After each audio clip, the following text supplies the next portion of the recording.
All right, so it's 4:02, and I'd like to go ahead and get started in the interest of time and weather.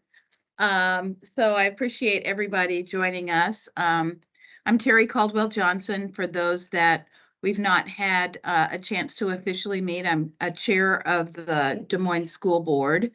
And what I'd like to do is have my board colleagues who are here introduce themselves. Then I'll go to AJ for a quick introduction, and then we'll go to the JG team for introductions. So I've got two board colleagues in the room, so I'll go to Kim first and then to Jackie, and then we'll go to the board members that are joining us via Teams. Hello, everyone. This is Kim Lefferano, Board Vice Chair. Jackie Norris, Board Member. Atlas. Joanna. Joanna Bradley, Board Member. Jenna. Hi, Jenna Knox. I'll be there in person shortly. Thanks, Jenna. And we're anticipating Kelly Sawyer and Maria Alonso Diaz to join us shortly. So when they do, we'll ask them to introduce themselves. So I'll go to AJ, and then James, I'll turn it over to you, and you can facilitate the introductions of the JG team. AJ Crable, school board coach, Council of Great City Schools. James?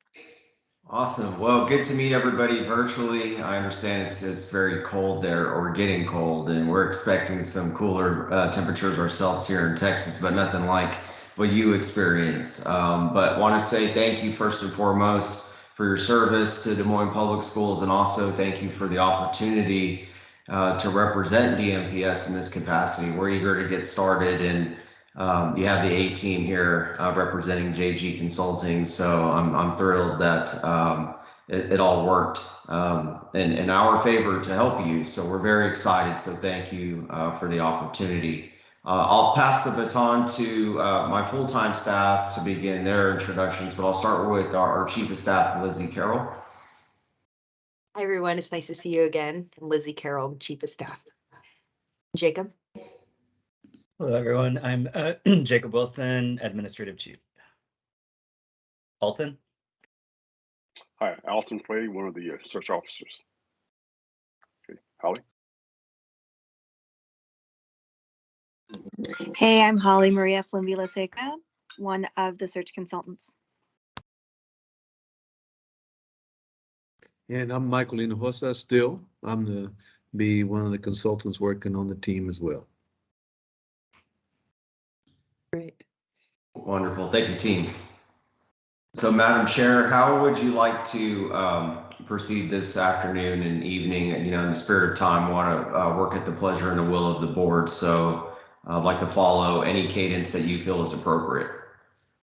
Thanks. We appreciate that. And I think as we described in some of our materials and then in our previous discussions with you, the board engaged in a survey, outreach, and engagement process to sort of jumpstart our search. And so we conducted a series of in-person and virtual engagements, as well as conducting a survey of our stakeholders to really begin to help us shape and frame not only the characteristics and traits that we as a community are looking for in our next superintendent, but also those things that would be considered non-negotiables in the individual that's selected to lead our district moving forward.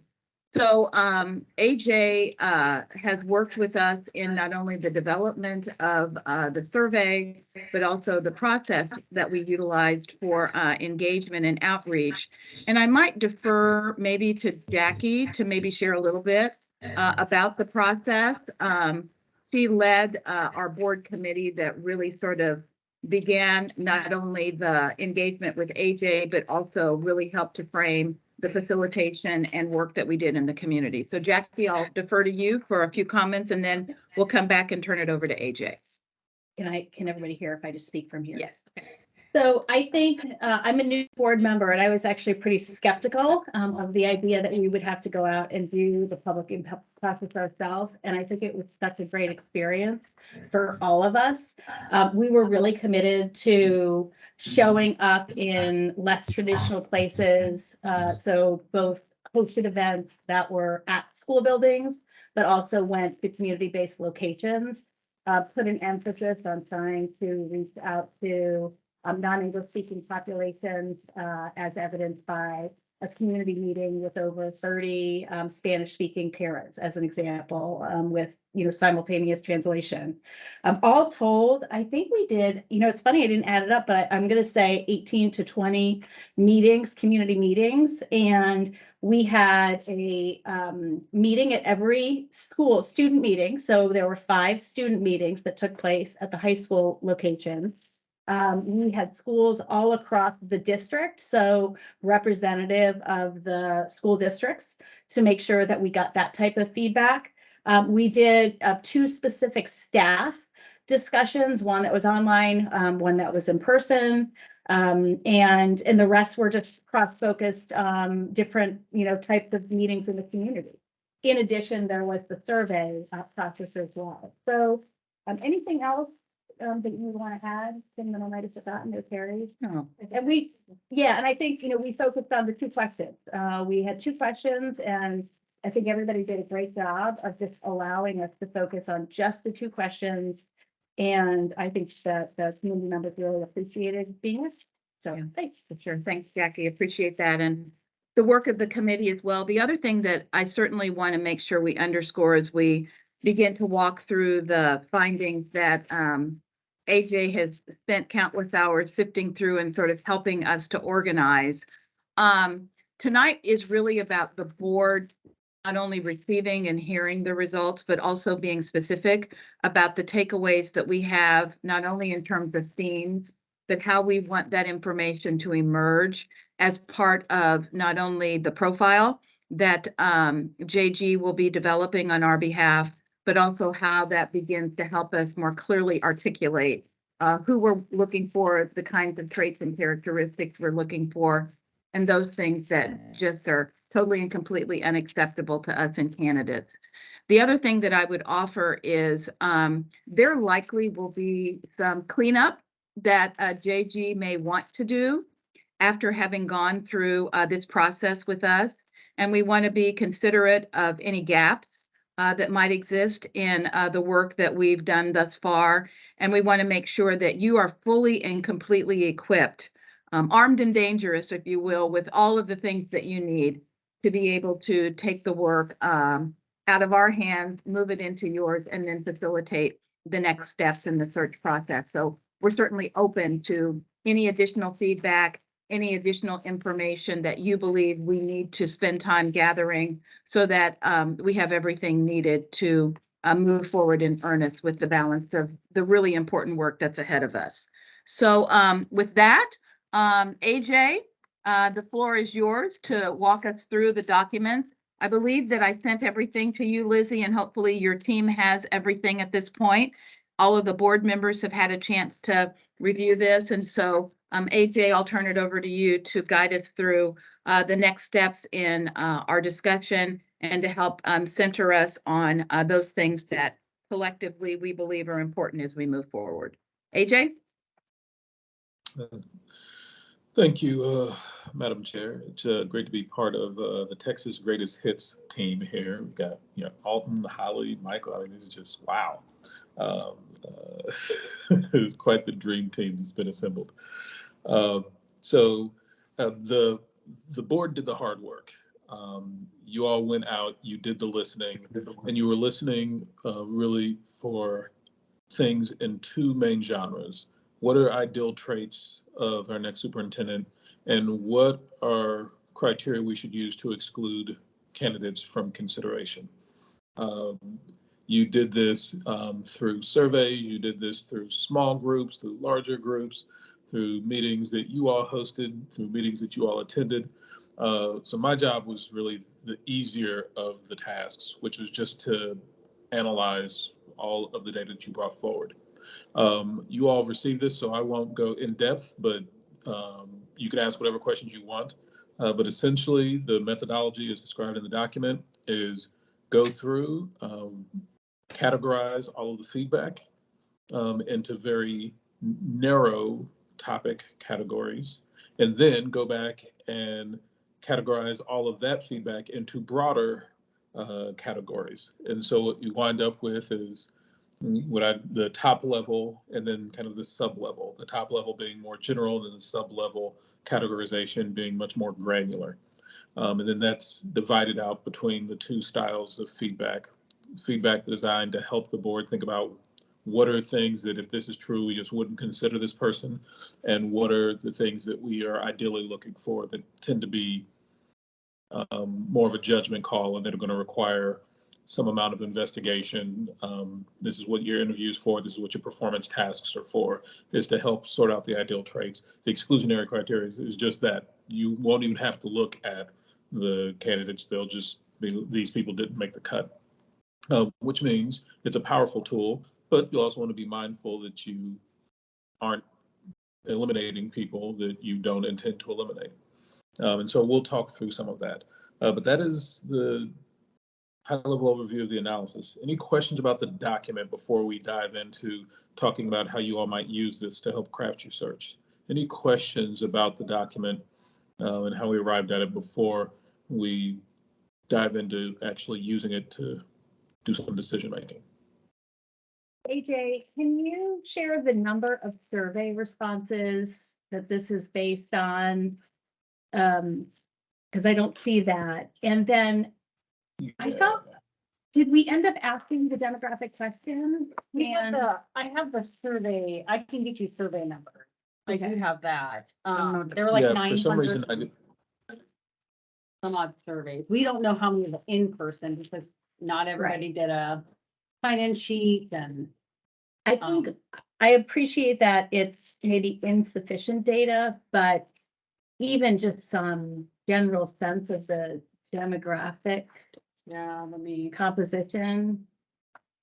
Yeah, so I certainly did not have enough information to even Okay. hazard a guess. And so I would, you all can, if you have additional information you want to send it to me, I'd be happy to compile and analyze that for you. But what I received, I started on that path and then quickly realized I have no idea what we're working with here. And so if there's additional data set that you all have, I can certainly take that and add it into the document. Thanks. I think we'll just make sure we put that in the bike rack and circle back as needed to make sure that either Kelly or someone else can provide that information. Yep. Great. But yeah, total kind of data points wound up ranging into around 2,300 maybe. I mean, it was a lot of data points to crunch. Since I'm not an AI, so it's not an automatic function. You press a button. Like I, did it manually. So the good news is you all got a lot of listening done. Now, whether it's the listening that you wanted and demographically, that's for y'all to decide. But did you objectively get a lot of listening done? Yes, you did. Other questions about the document before we dive into its use? Anything else you all need to? There was one word on the word cloud that we can't figure out. Above no, and children is in between the two. It's like LBUSD or something. We were struggling with figuring that out. Not that it's a big deal, but inquiring minds want to know.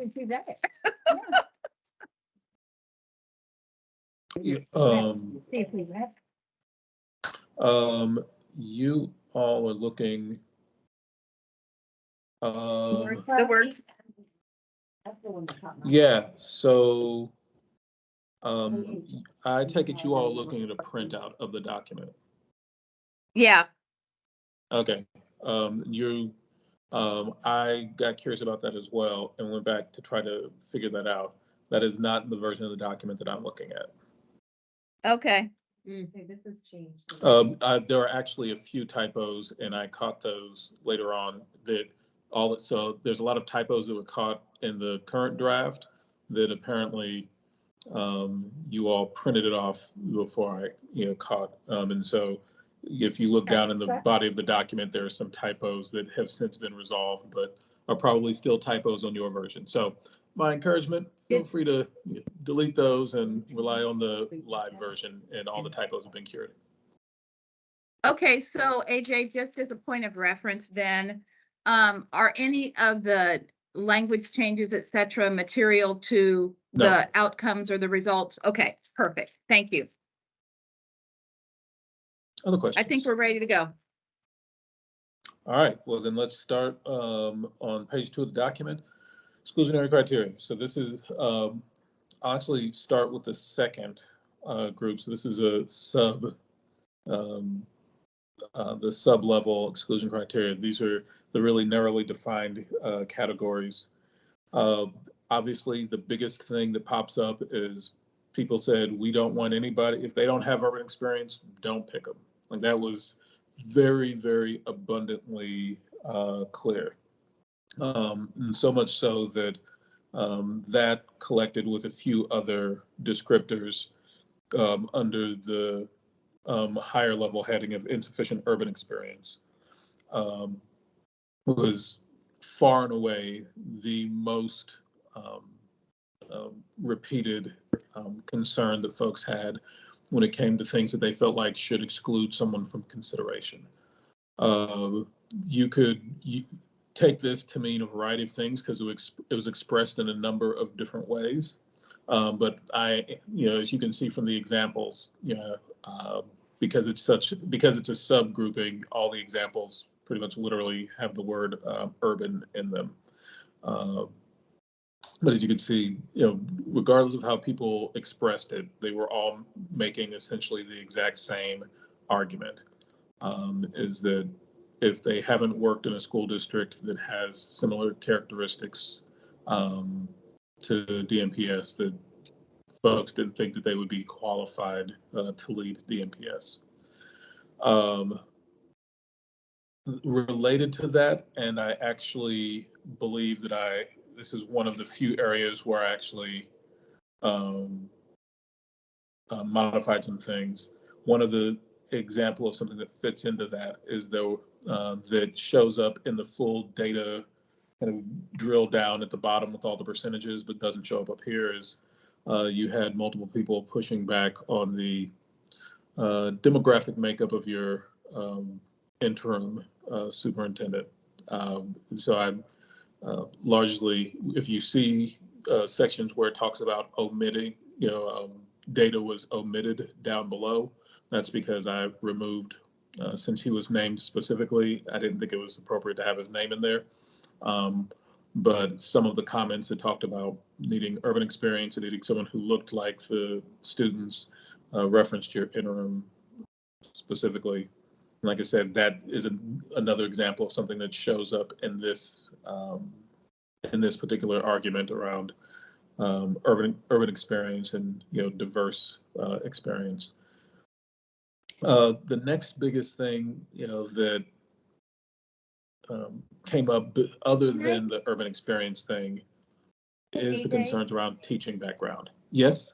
AJ, one question. I want to make sure I understood what you just said. So I take urban experience to mean regardless of color, I have worked in the urban district. I feel like then I'm sorry. I just heard- realized I'm sorry. I just realized I misspoke. I was talking I connected that to urban experience. That was incorrect. That was connected to diverse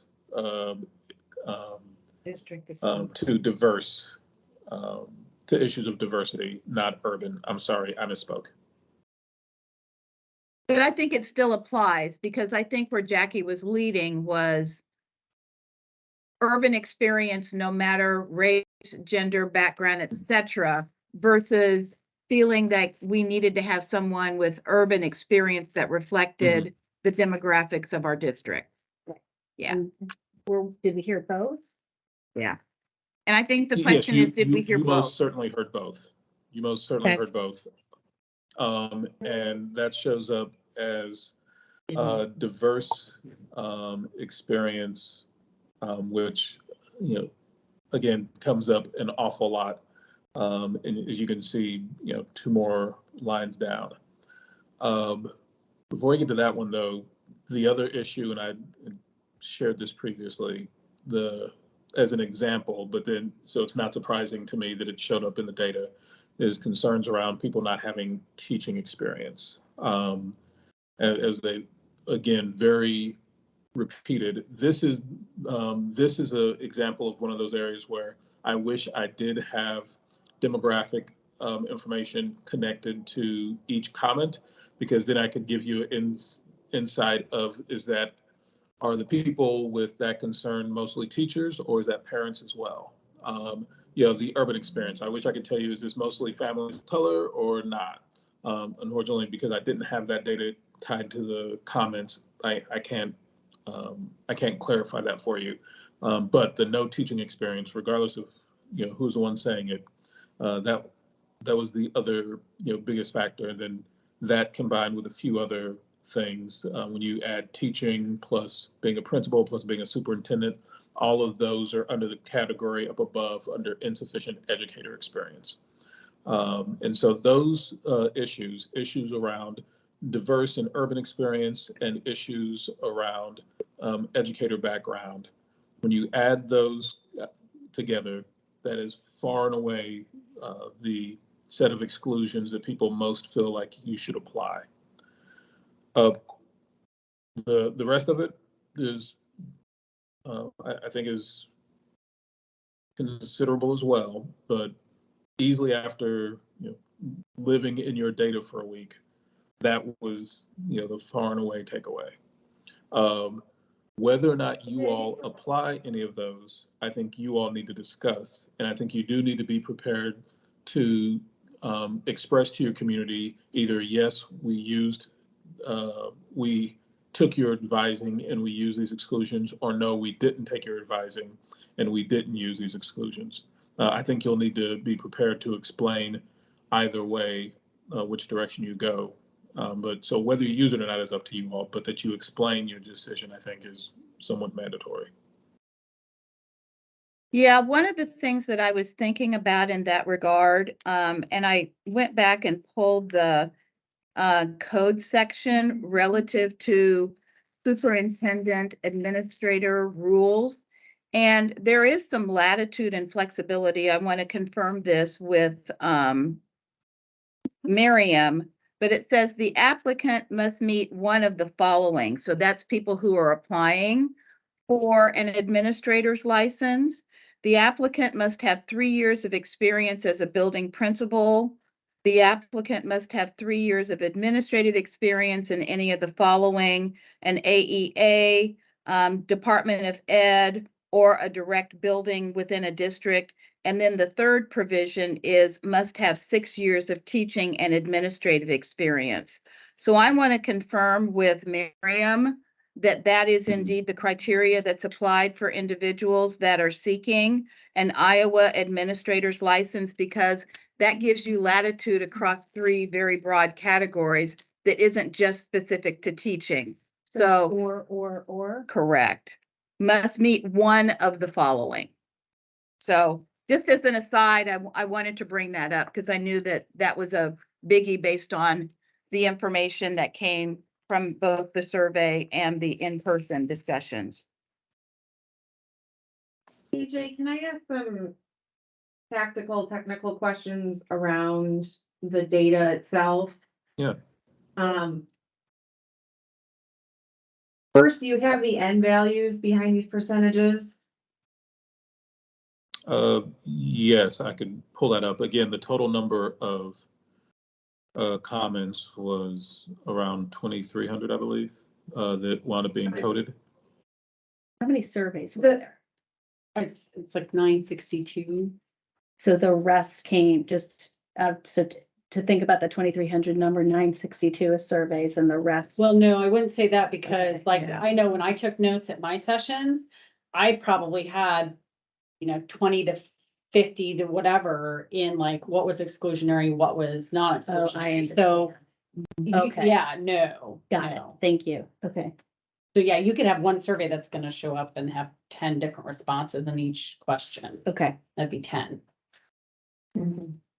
My other question is around the percentage values themselves. You're saying that no teaching experience was something that was glaring. And to me, it's not even 9% of our respondents. Like, that just doesn't, that seems really low to me. In fact, even the ones that are just under 18% seem like they don't seem trend worthy to me. Like, where's the rest of the data? Because this isn't adding up to all of the respondents. So did So everything if you- else fall under 5%? So if you look down, starting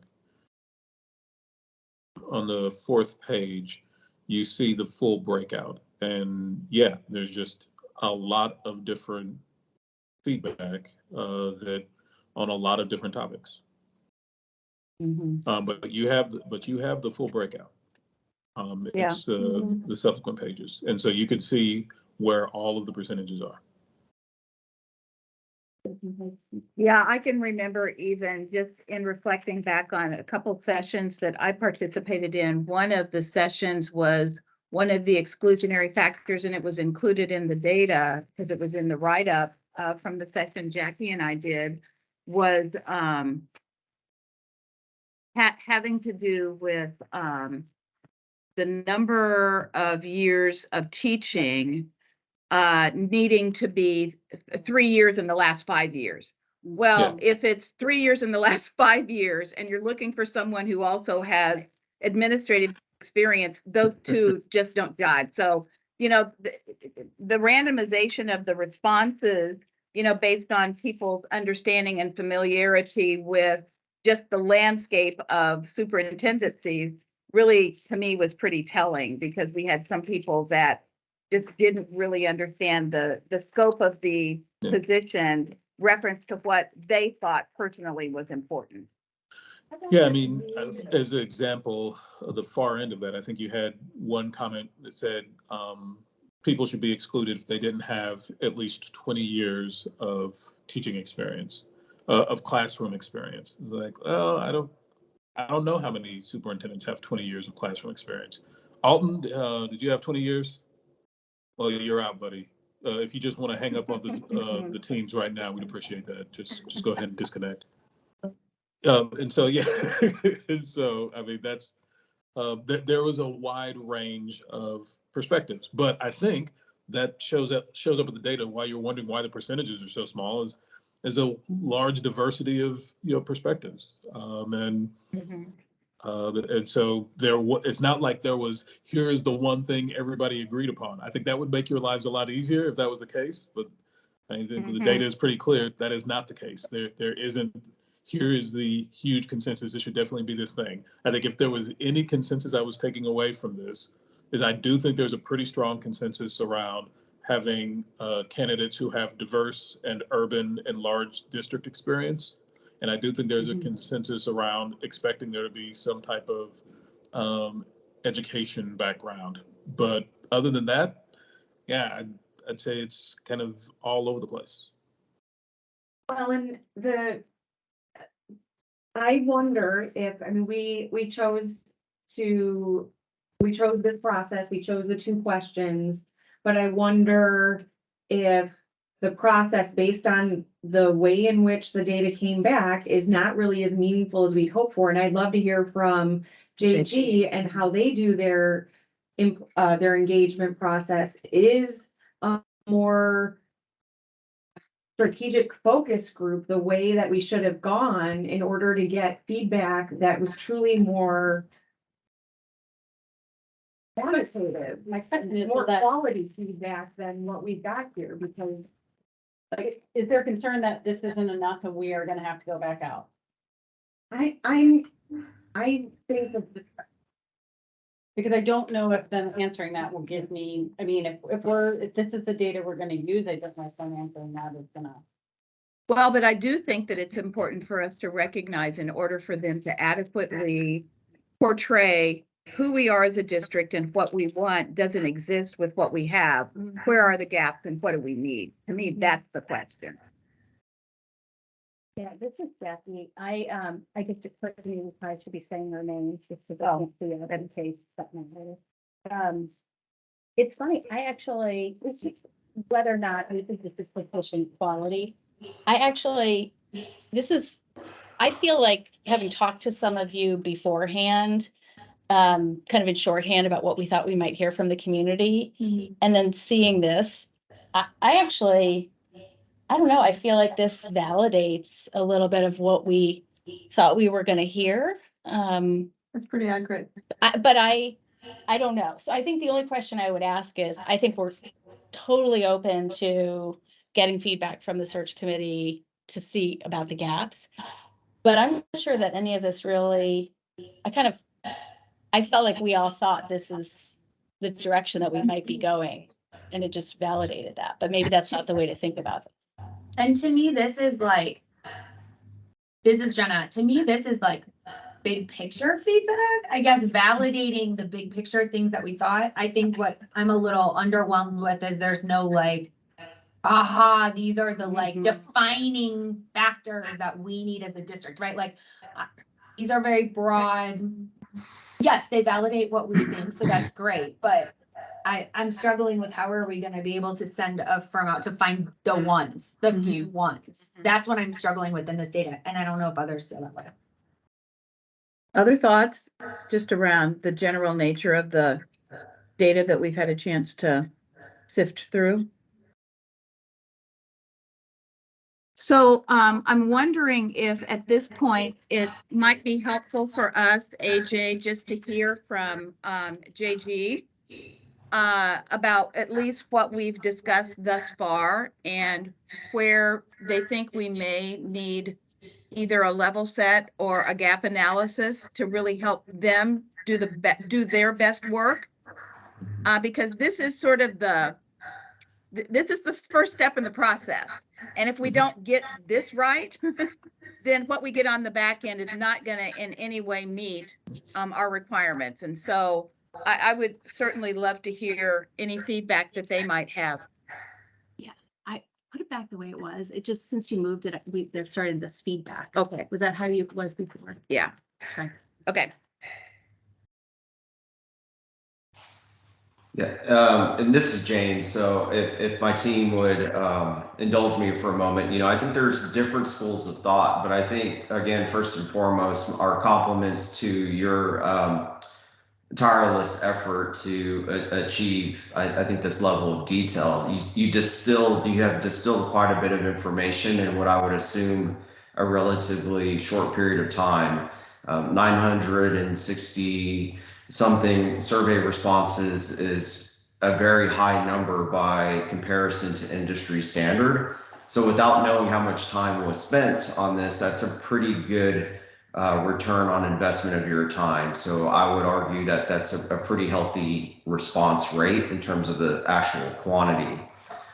Without having seen the actual questions, if there were 2 questions in the survey, or if there were only 2 questions in those public-facing in-person engagements, we could give you a sense of some of our best practice in terms of the types of questions that we ask in our traditional surveying kind of methodology. We have a very short survey, but one of the comments that I heard just from the input and the feedback was if you had an opportunity as a respondent to still protect the anonymity of your respondents, you can self-select what your role is within the community. So one, are you an educator? Do you work for DMPS? Are you a taxpayer? Are you an alumnus? Are you a student? And then it can give you explicit data. We can, through our artificial intelligence with the surveying that we use, disaggregate the data in a manner that shows you what percentage of the respondents are educators, which quantities are students, and so forth. And you would have an understanding of what representation there is, because I believe that was one of the questions, like who provided this input and feedback. And we can still protect the anonymity of those who respond, but it gives us an idea of where this information is coming from.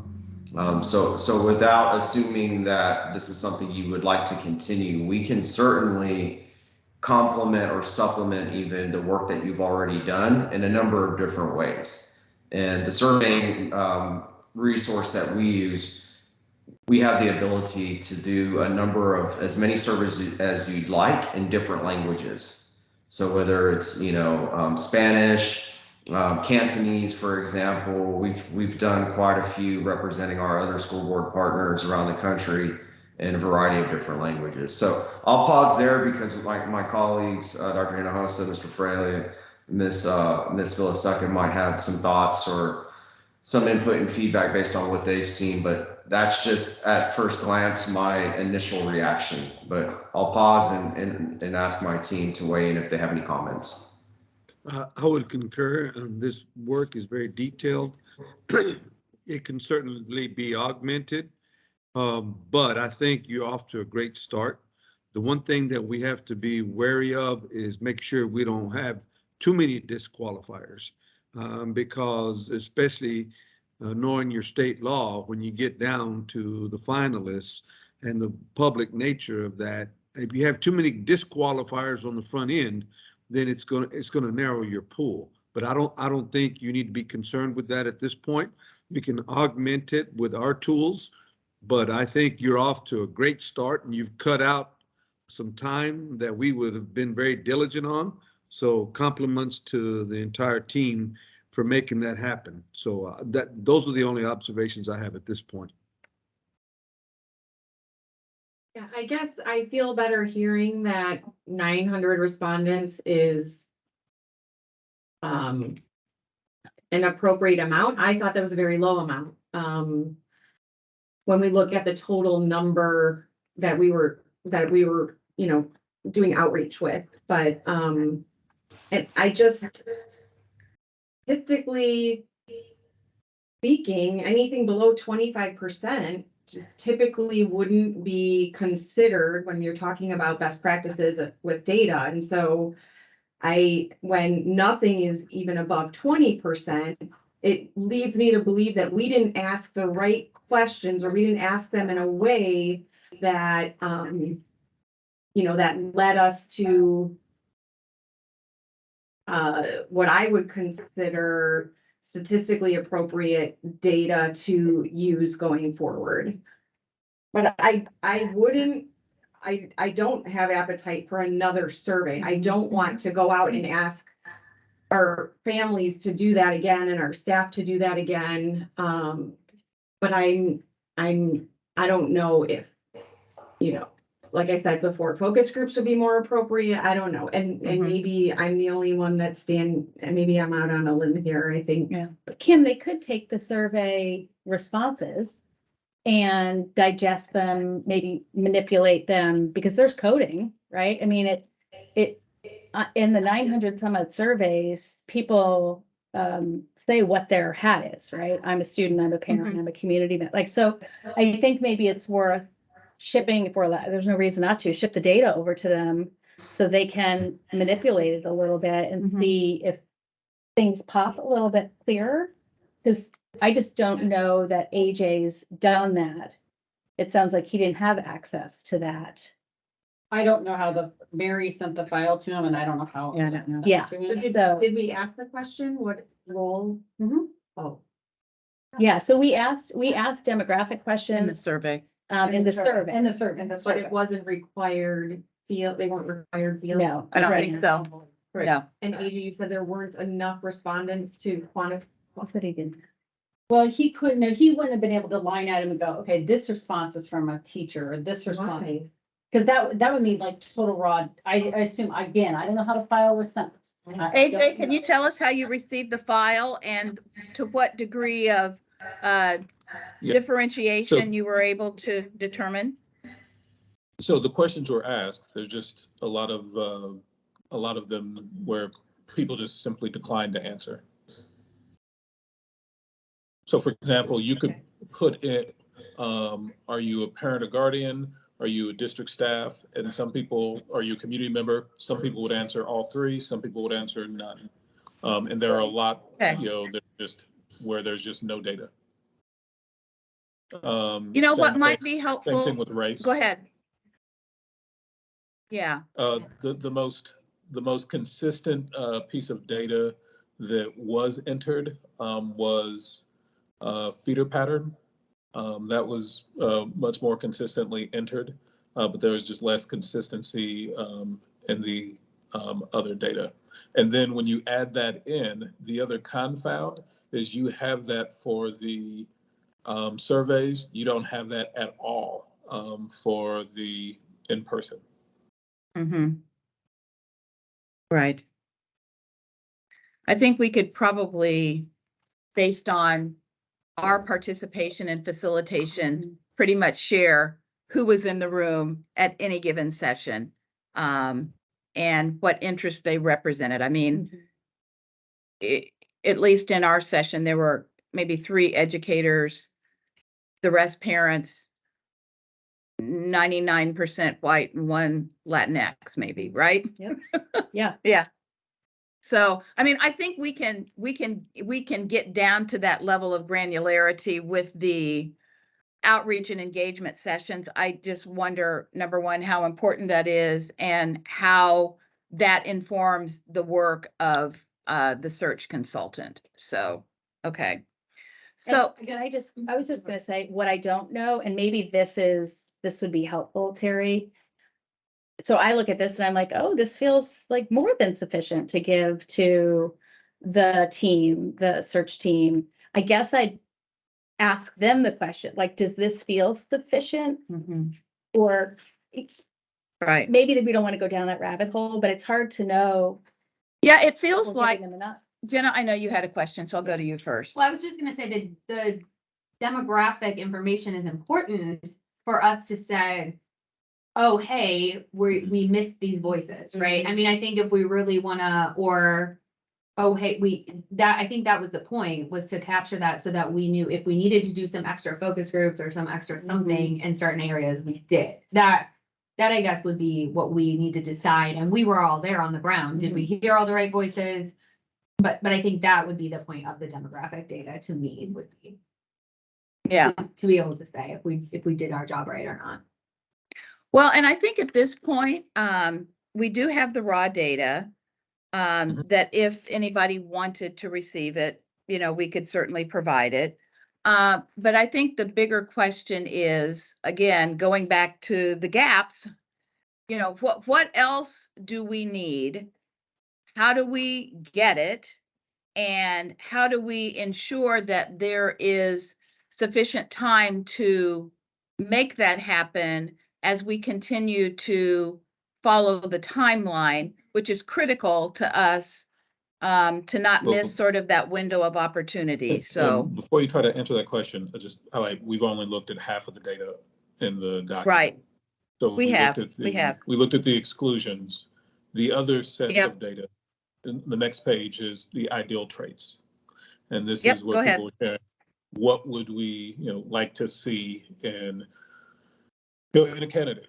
And once again, I looked first at the sub traits. The one that came up the most around, we want them present in the schools, we want them present in the community. That message came over and over and over. Like, it was really hard to miss. I realized the percentage only says 5%, but it felt like it was a big filling 5% going through all of the data. And so you see some of the examples of what people were talking about. But that was just over and over and over. People said that in a bunch of different ways. That they wanted someone who's going to be present in the classroom.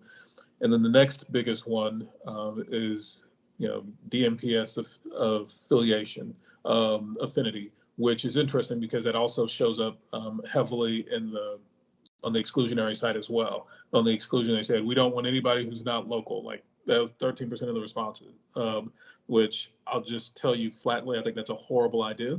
But you need to know that is such a strong sentiment, because I think because that represented 13% of the exclusions, and essentially almost 7% of the sub-exclusion, the smaller categorization. You need to know that, and you need to be prepared to explain to your community why that isn't what you intend to do. And I would encourage you not to do that. But if you follow my guidance and you don't do that, I think you do need to explain why you aren't doing that. And your search team has enough experience with this particular issue, they can help guide you on that one. But it does show on the ideal traits, the sub traits, the smaller categorization of traits, is that some type of affinity with the district is a strong desire. After you get past that one, I think the rest of them kind of aren't surprising. The people want someone who has a sensitivity around inclusion and inclusivity, and diversity, collectively were big, and then safety. And then one that I actually thought would be higher because it felt really prominent in the data, but when I ran the numbers, it only came up at just under 3%. Was listens. A lot of feedback around somebody who's going to do a lot of listening, is going to listen before they make decisions, things of that nature. One other thing that I think you all need to be mindful of is the last one under the sub-traits was politically astute. And I'm sure, obviously, you're the local political officials, so you can interpret this however you want. But my take on that is that there were circumstances that came up with your former superintendent, where I think there are questions around how astute was the interaction with the governor and the state legislature and things of that nature. That's kind of how I was interpreting that. But obviously, you all live there every day. You can interpret as you will. But political astuteness was, something that I think you're going to have to speak to, just because it sounds like it's something that is really present for a lot of folks. And then, of course, the issue of safety. That's not a surprise. That always tends to come up, but especially when you've had some incidents like you all have endured, in the past couple of years.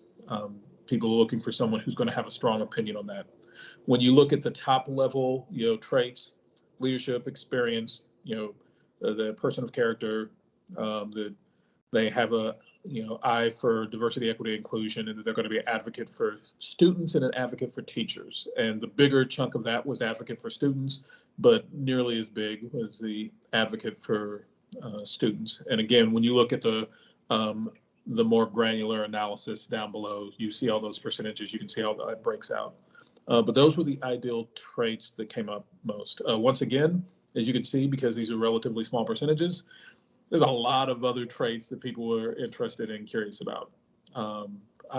But I think if you go back to your community with something that shows that you're valuing and targeting these particular traits, I think that will serve you well, because at the high level, it does represent nearly 60% of the feedback, the leadership, experience, character, DEI, and advocacy.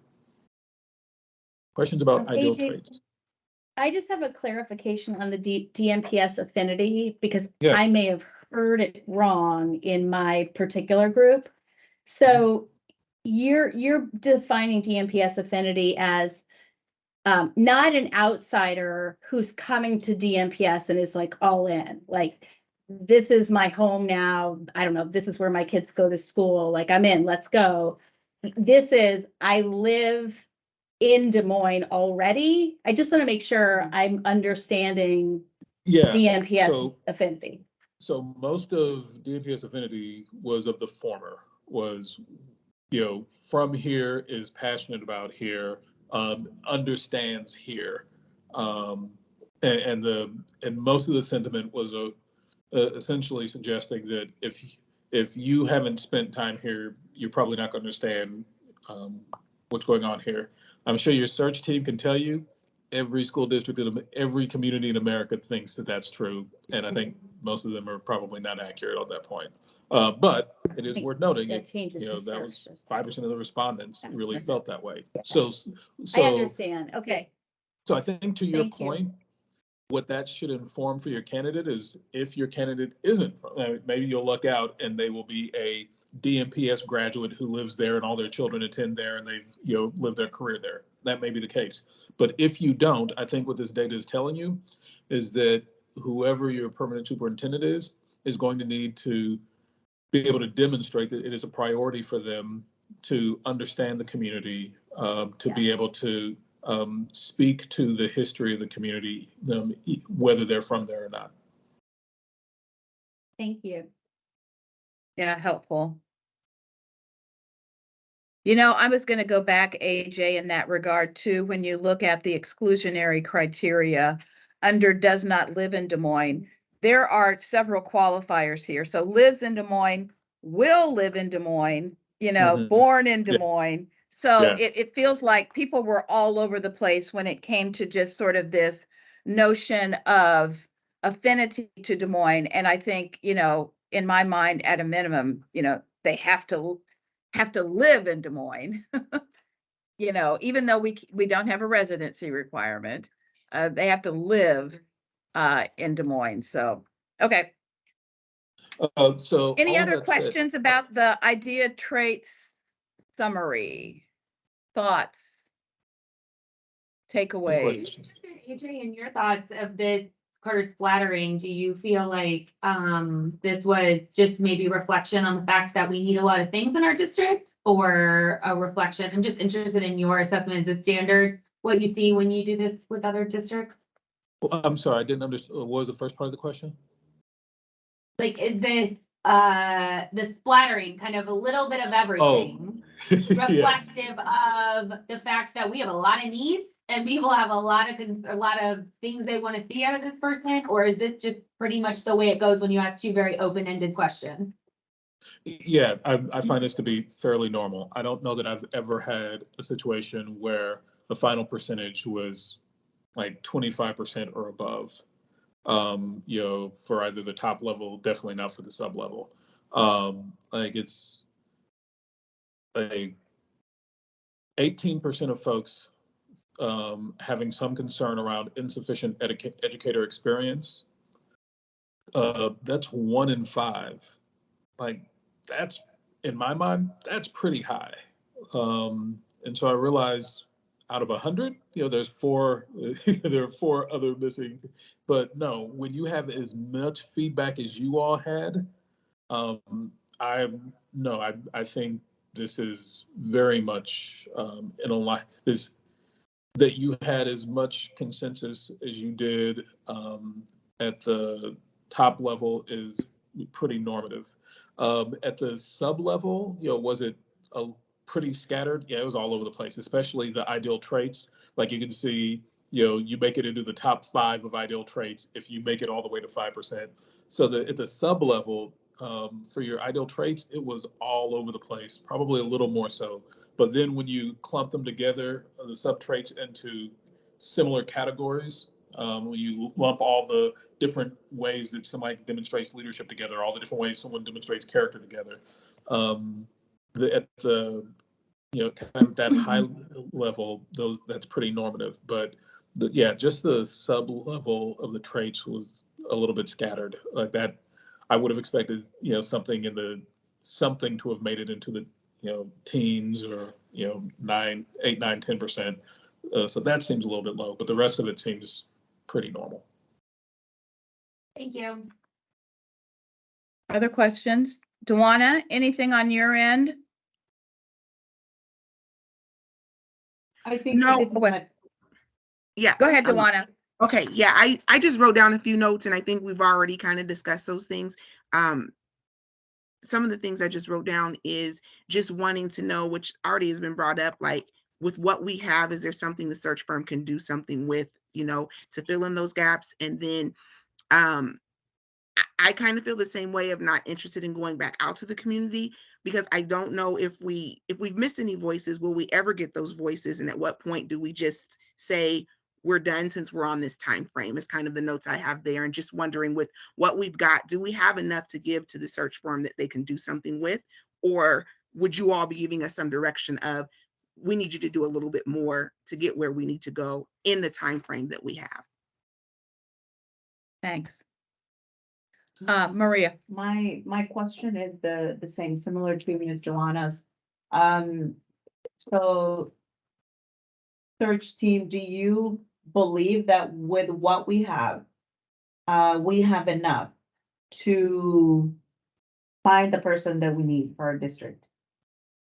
Or are there areas that in which we're incredibly lacking, that we should consider doing something different?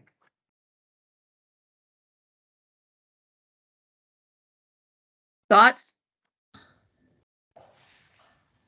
Yeah, I appreciate the question, so thank you. So I think it's a good segue, perhaps even for a clarifying question that I have, but to answer, speaking for myself, and again, I don't want to speak for my colleagues, but I feel this information is a good start. It's better than a good start. So you've done a lot of work, and clearly a lot of sweat equity went into this process, this review, distilling the information in a very synthesized manner for us to glean from. So I think that's great. The second, there's a lot of continuity and consistency with the themes, which tells us that many of the voices you've heard from are sharing the same sentiments. So when there's that much consistency and the themes are that clear for us, it gives us a good sense of what your community is looking for in your next superintendent. But the question that I would have for all of you as a board, is this reflective of your voice as well? So one of the best practices that we would typically engage in initially from the onset is to have a private consultation with each of you, and ask you a series of 10 questions. And some of these questions I would assume were included in this process. Like for us, one of those questions might be, you know, what are the experiences that in an ideal scenario, what is the current superintendent doing at this moment? Is he, she, and for example, an educator? Have they been a principal? Have they been an administrator? Are you open-minded to an aspiring superintendent, somebody who's currently serving as a deputy? What academic credentials do you feel are non-negotiable? Must they possess a doctorate, for example? And then we'll ask you, you know, a number of other questions aligned to this same kind of theoretical approach. So I'll pause there because I think that would be my only outlying question on this topic is, have you had an opportunity as a board to provide your input and feedback? And if not, I think for us, we would love to hear from you. No one is going to know your community, your district better than you. As a, you know, the local electeds, I think AJ made that comment earlier. Your brain trust is invaluable. We need to learn from you, so that way we can also represent your voices as well. So I think that's the only missing piece from what I can see from my vantage point. But perhaps my colleagues have picked up on another area that we may be missing. But I think for starters, that's where I would recommend we continue to honor that practice on our end to learn from each of you. Others from the JG team have feedback or suggestions or comments? When you combine both paths, what you don't want and what you're looking for, I think it gives us plenty to get started and get launched. I do agree with James. If it's so you deem it appropriate, an individual meeting with each of you would just augment, gives you an opportunity to be direct with us. And it may not tilt anything because you're listening to your community anyway, but you're the ones that are accountable. You know, and you know, with knowing the work of AJ, the student outcome, so that we probably need to meet with you to hear from you directly what's important to you. Mm-hmm. Yeah, I just did a quick poll of those of us that are in the room, and I have to assume that Ms. Bradley would agree, but we all think that that would be a really important next step for us to take and would be open to that. So just let us know when you're ready to do that. Wonderful. Yeah, what we would typically do at this stage is Lizzie and Jacob will provide everyone with, let's just call it 3 or 4 consecutive days, and you can self-select your top 3 date and time options that you'd like to visit with us. We'll share the 10 questions in advance so that, you know, there are no surprises. They're very straightforward, very self-explanatory, but to give you an opportunity to understand what it is that we'd like to learn and hear from as we meet with each of you. And so if you give us like a range of dates that, you know, understanding the holidays are quickly approaching, we want to be sensitive to your time off with your family and friends and those closest to you. So, but we also understand the time urgency around this process. So we'll make this a top priority. So I'll ask Lizzie and Jacob to work with a liaison to the board or your board secretary to provide whether it's Rosa or another staff member, we can provide you with options. Everybody can just pick what works best for them. That sounds good. In the interest of time, I'd like to suggest that we figure out how to get it done before year end. That way it just keeps things moving. So. That's fair. Okay. Yeah, we'll make the accommodations and work accordingly. Thank So, you. What is a way of closing out my part of this, because the main reason I'm involved here is because they did not have a search firm yet and wanted to get the party started on moving this process as quickly as possible. And if we waited for you to get you all on board and then just now started the public engagement, that would have a significant impact on when they'd be able to get through with the search. So at this point, I'm handing this off to you. So let me, sign off with a couple things. One, I probably disagree with your search firm on one point. I am a strong advocate of excluding as many candidates as you possibly can. Your search firm obviously does this for a living, so they have a different view. But my view is if you've got 100 candidates and you can exclude 70 to 80 of them from consideration, I consider that a quality move, not a bad move. And so I would strongly encourage you to design criteria, exclusionary criteria that are going to eliminate 70 to 80% of candidates from consideration. That being said, the criteria that I would use, as Michael alludes to, is much more around something that didn't show up in the feedback. The feedback talked a lot about educator experience. It didn't actually talk a lot about effectiveness. And so I found that interesting. And so if I were going to try to use this information, I'd create a set of exclusions that I'd give to your search firm and say, if people don't meet this bar, label them red.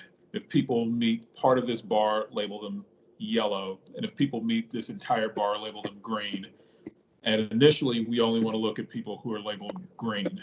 But the way that I would coach you to interpret the data is I would apply a effectiveness lens to it. So I wouldn't be looking at, who's had 20 years of teaching experience.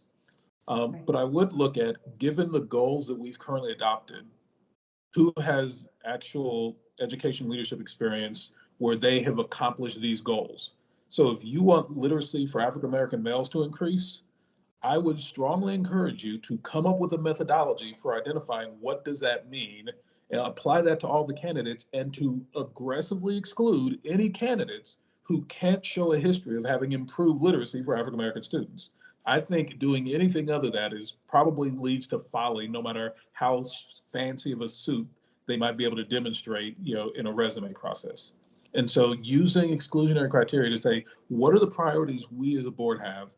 How do we combine those with the wisdom that our communities offered us to bring not merely a insufficient educator, insufficient urban, but because you can have people who have educator experience and urban experience, but have never actually moved the needle for children. And so the first two considerations show up very strongly in the community feedback. The latter one around effectiveness doesn't. And so that's the coaching I would offer you, is to take this information or the exclusionary criteria, design with your search firm a set of exclusionary criteria that will eliminate 70 to 80% of folks on the basis of them not being able to demonstrate effectiveness at addressing your priorities through the lens of the exclusion of communities lifted up. And then I'd work with your search firm to go down to the ideal traits and figure out what are the questions we could ask in the search, in the interview process. And what's a rubric for those? I strongly recommend boards go into interviews with a rubric for the question. So here's the question we're going to ask. And now as you answer the question, I've got a rubric in front of me that tells me what is a weaker answer, what is a stronger answer based on the ideal traits. And I'd also work with your search firm to develop performance tasks, your inbox activities for your finalists that are, again, heavily aligned to some of the ideal traits, both what your communities come up with, which I think are valuable, but then also marry that with what you all have to offer to bring to the table, which is a lot around, have they actually moved the needle? Have they actually demonstrated results for children? So that's my recommendation for how you use this information. That being said, You all can contact me anytime and I'm happy to be helpful. But at this point, I think my role in the search process comes to a conclusion until you all activate me for some other reason. May I ask a question on that? Terry, this is a process question, so you can park it. We have an obligation to report back in some way to all the participants, right? We said things were going to be public. And so do you have a recommendation on that? Is the expectation that this is It's posted already. oh, okay. It's out there. Yeah, we put it on the district website, On board docs. on board docs too. Okay. So Do you all, it's do out you all there have and do you all have a website that has all the superintendent search information?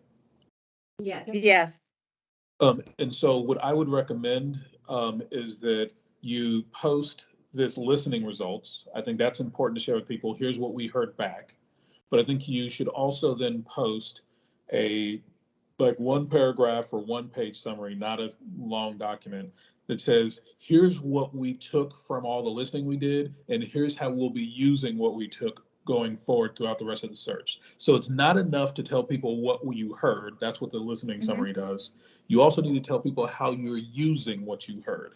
And so I would recommend that you all, once you all have, those decisions haven't been made yet, but once you decide how you're using this information, again, my recommendation is you have your search from red, yellow, green, all of the applicants. If they don't meet any of your exclusionary red, they're out. We're not even going to look at them. If they meet some critical ones, but not all of them, they're yellow. If they meet all of our exclusionary criteria, then they're green. But if that's how you wind up using the data, then I just express that. Hey, we heard from you all, and because you all said you didn't want to see people who didn't have these things, those show up in our process and we've eliminated them from consideration. But just explaining to people how you use their feedback is an absolutely critical part of having people trust that the process wasn't a fix, that it actually, that you were honoring the time that they gave to provide feedback. thanks, AJ, appreciate it. And I believe that the document that we've posted was the original one. Since receiving that, it looks like some adjustments and modifications have been made. So we'll need to make sure that the corrected document and the final document is posted. So we'll work with Rosie to get that done. Okay. So thank you, AJ.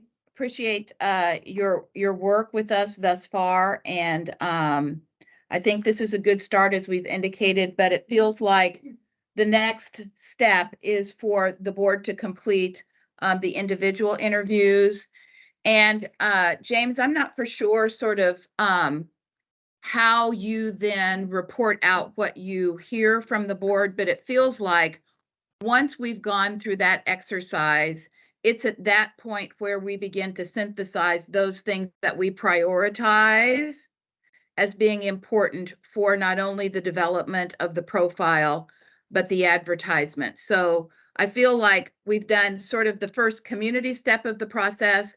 Next will be a board intense step in the process, which will then lead to a full composite of information upon which the board can then begin to make its final decisions to then guide you for the balance of the search. Is that sort of how you see things playing out? I don't want to put words in your mouth. That's just how I'm viewing the next steps. Absolutely, yes. So you hit the nail on the head. And again, thank you, AJ. I know you've spent considerable time, so this is helpful for us. So on behalf of the firm, thanks. And it's always good to work with you. So yes, indeed. What we would do is create a summative report, and it's a synopsis of what we've heard in terms of the feedback. So going through our standard best practice, we would distill information from a survey, those online surveys that I referenced earlier, in any language, if that was our charge. But we would take the information that we received from each of you, create an all-encompassing overview without calling attention to any one individual of the board, but identifying again those consistent themes. So identifying where there's continuity based on what we've learned from each of you. We'll create just a vertical of where we have found synergy using your words. And we're going to synthesize that to make meaningful sense and then compare that information side by side with what we've already learned from reading this prospectus that AJ has provided to all of us. So again, all in the spirit of identifying themes. So I think we can, adhere to the aggressive timeline and get this done before the new year. So that way we can stay on track with the timeline you've already put forward.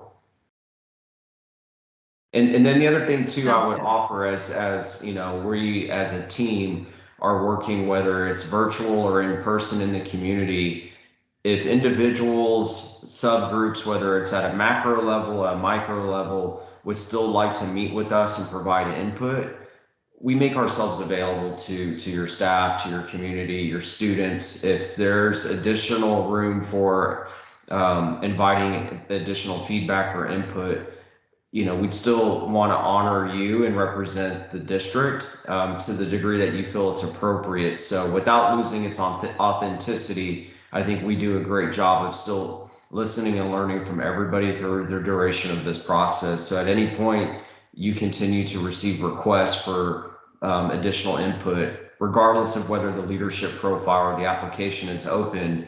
We're still here to represent you. So we work at the will of the board. So I think it's important to understand that if you feel that would be helpful at any point in time, please don't hesitate to ask, because we'd like to make ourselves available to your community. Yeah, it feels like a couple of things might make sense just as I, think out loud about this. So I want to honor AJ's comment about ensuring that the public not only understands sort of the full circle nature of our deliberations thus far, and also a review of the feedback, but then also sort of a cursory explanation of how we got to where we got to, relative to the factors that we've determined are important for inclusion. And if there were key things that were lifted up in the survey that somehow didn't make it to our final, sort of profile, then being able to explain that. So it feels like that's sort of a joint process that we probably should think about after we go through sort of that synthesis of the board feedback. And then once we've arrived at the final for what we want to include in the profile, being thoughtful about not only how we create a document that sort of is a report back to the community, but also, to your point, James, an opportunity for the community, to the extent that there is interest, to hear back from you about, the process. So it feels like that creates an opportunity for us to sort of button up this piece of the work in a way that not only honors the level of transparency that we had hoped to achieve, but also the nature of the sort of inclusive public engagement piece that we wanted to make sure we maintained. So I'll make a note that we'll just probably need to do sort of an accountability piece back to the community, sort of as part of our closeout of this phase as we move into the balance of the work. Does that make sense? Yeah, 100%. And credit to your staff. So your communications department, whomever is responsible for creating the superintendent search page that is currently available for public consumption, that's a good repository for us to continue to use as we reach certain major milestones throughout the duration of the superintendent search. We can continuously provide updates to your community in a one-stop shop type manner. So maintaining that relevance with the superintendent search page is a great place to just establish some form of a habit, right? Where everyone and anyone who's interested in this process can see what we're up to. And then the other thing we could offer to you as a board, if you would like for us to provide updates during your scheduled meetings or special called meetings, we can give everybody just a quick overview of where we are in the process. So that way that honoring the transparency and the inclusivity of the process is maintained. And no stone will go unturned. We're gonna do everything in our power to be as transparent as allowed, to the degree that we're allowed. And AJ did a good job of discussing the exclusionary criteria. Without putting the cart before the horse, our processes that we use internally to help us reach the final stage until we get to the first round of interviews and even the final round of public interviews, with some of the tools that we use internally, such as our on-demand interview portal, where we're going to ask specific questions of the candidates as a preliminary screening tool, will automatically eliminate some candidates who are just not qualified. And a supplement or a complement to that is the Wonderlic assessment, for example. There is a cognitive assessment with that test that will identify ability in alignment with the leadership profile. So once we have the leadership profile blessed by the board and it's approved for public consumption and to receive applications, as candidates who are completing the assessment, we can clearly determine and ascertain who fits the profile the closest and where their deficiencies might reside in whatever capacity. And in fact, they even use a coloring coding scheme similar to what AJ referenced. It's green, it's yellow, and it's red. And it makes it very simple for us to understand. It's very legible from that standpoint. Perfect. So just to maybe also be mindful of scheduling, our board typically meets the first and third Tuesdays of every month. It may not be possible for us to maybe have a session with you at our first meeting in January, which is what, January 3rd. But I'm wondering if we could calendar something that following week, January 10th. We have a tendency to, as needed, set up work sessions on alternating Tuesdays from our regular meeting. And so I'm now committed to something else on the second Tuesdays of the month. Oh, So, okay. just All going right. forward, All doesn't right. matter. So, well, we'll have to work with our schedules to figure out when we want to set up that meeting, but it feels like the sooner the better on that session. And then moving forward, if there are times when we believe a board work session is required or some sort of update that requires us to be present and not a sort of a written recap or update, we can certainly work to get those scheduled. So, perfect. Other thoughts? I'm going to ask my board colleagues before we adjourn if there are other thoughts, questions, concerns, anything else. Kelly? Nope. Jenna? No. Kim? I would just say, AJ, if you mentioned that you're going to exit stage right, but I would appreciate whether it's you being on call. I think keeping us grounded in our governance work as we continue through this process and best practices as you've recommended, I would appreciate. Yeah, Maria? I will Nope. always be at your disposal as you all call on me. Nothing, Jackie? Okay. So I am, Dewana? Nope, I'm good. Thank you. Okay. So, James, I'm going to leave you with the last word for us. Anything else that you think is important for us to know or to be aware of as we sort of move into the next phase of our exploratory work on the development of the profile? Yes, so in the spirit of the profile, has there been a time frame that the board has identified for when you would like to open the application portal or post the job? Because we would ordinarily work backwards and do some backwards planning, but if you haven't, that's okay. We're just curious if that kind of time frame has been identified yet. No, we've not identified that time frame, and likely would take your lead relative to sort of the seasonality of this work. We recognize that there is a season that we have to be, we have to adhere to, and in some respects, I feel like we're maybe a little behind. But if our goal is to have someone in place by July 1, I think, there's a sense of urgency around completing this phase and getting out on the streets in order to really accelerate the next phase of the work. Great, yeah, and to echo my colleague's sentiment, Dr. Hinojosa, you've done a lot of the legwork already as a community and as a board and staff by completing this step in the process. Because ordinarily this would take us on average three to 4 weeks, almost a full month.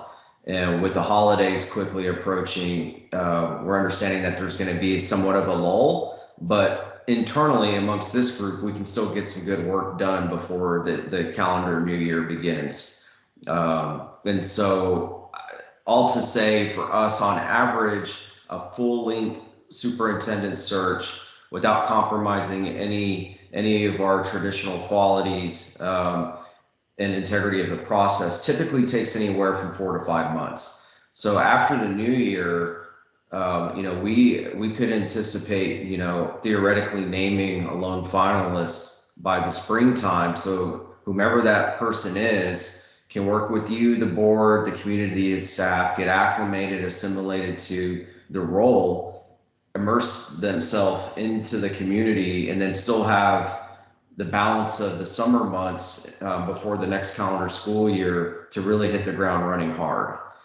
So the seasonality component, I think it's great timing right now to begin this, because you're giving us ample time in the spring semester to recruit on your behalf. And it's also conference season at the national level. We have a number of things planned as a firm where we're socializing opportunities, we're meeting with candidates. So again, all to say, we're excited. There's a lot of interest, there's a lot of hope and admiration in this role. We're starting to get inquiries from candidates who are have verbally committed to us that they're interested. So I know that you're not going to have any shortage of talent. It's just a matter of finding the right fit. So I'll end my remarks with that, and I yield to my team if they have any closing remarks that they'd like to offer. Anyone? Okay. Well, gosh, we were really efficient in completing our work tonight. We had set aside a couple of hours, so we'll give ourselves the gift of time right before the blizzard hits. It's hitting already. AJ, really want to thank you for helping just to sort of jumpstart our process and really allowing us to lean into the engagement and outreach work. Not for sure that that's how we likely would have launched, but with your encouragement, I think we've really set ourselves up for success. So thank you for that. I also want to thank the JG team for saying yes to the invitation. We're really excited to have the opportunity to work with each and every one of you. I had some great firms, but you emerged, I think, for a variety of reasons. So really excited to be able to do this really important work with you. And to my board colleagues, our work has sort of ended on the engagement side, but we're going to move into a completely different phase of our work. And so I really just want to encourage us to be open with our communications with one another. Of course, I'll be the primary point of contact with JG, but if there are any questions or concerns that you'd like to share with me that I can in turn share with them, please make sure you do so. The other thing, just to the JG team, primarily on our end, it will be myself, Rosie, who is our board secretary and assistant, as well as Phil, who is our communications person that will likely sort of be in my circle in addition to my vice chair. So just wanted to let you know that likely when you receive communication from me, those folks will be included, and certainly you have the ability to reach out to them individually. Rosie is great with helping to schedule, etc. So lean on her as you need to. And then of course, Phil is great on the communications end, and we'll also be working with him very closely to make sure that our communications to the public throughout the process not only meet the level of transparency that we've identified, but also what I think our public expects. So with that, I wish everyone a very Merry Christmas and Happy Holidays, and hope to communicate with you soon. And AJ. Oh, okay. I missed that note, but I'll go back and read it. Thanks, everyone. Thank Merry you. Christmas. Bye. Bye-bye. Thank you for that. Bye-bye.